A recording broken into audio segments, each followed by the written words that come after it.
Hello YouTube, it's the Drunken Kobold here. If you are new to the channel, welcome, and if you are a returning viewer, welcome back.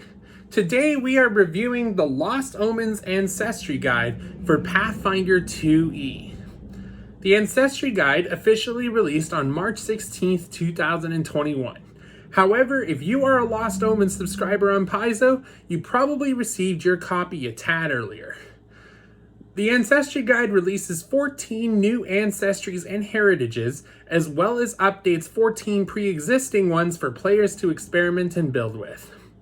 The Ancestry Guide table of contents does make a disclaimer that though this book does reference previous Pathfinder 2e works, they are not needed to fully enjoy the content of this book.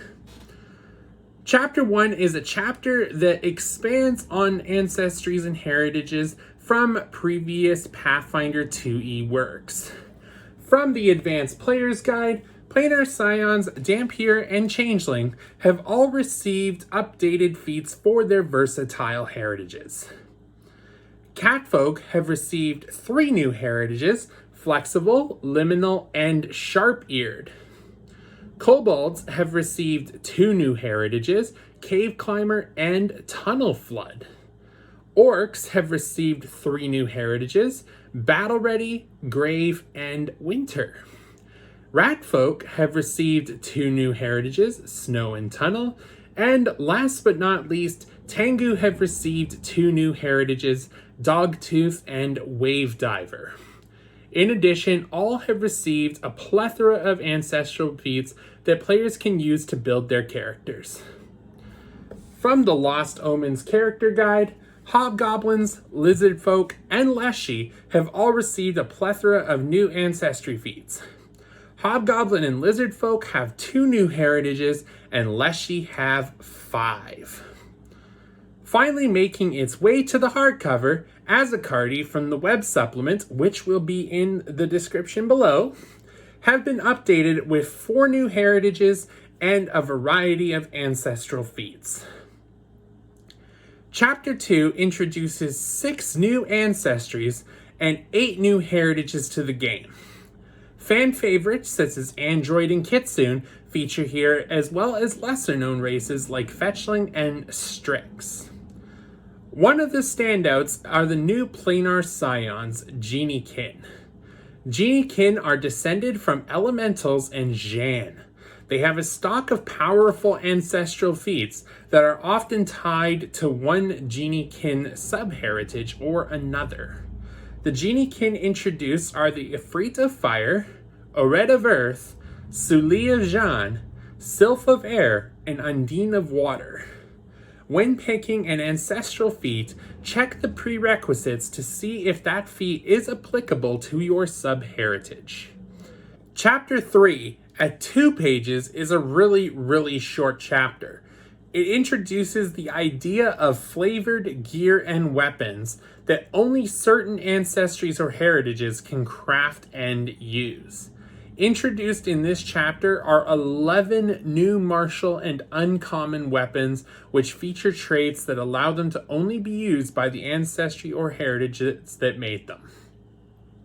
In addition, this chapter introduces resonant abilities to weapons which allow them to gain a free action to increase the damage output on the weapon.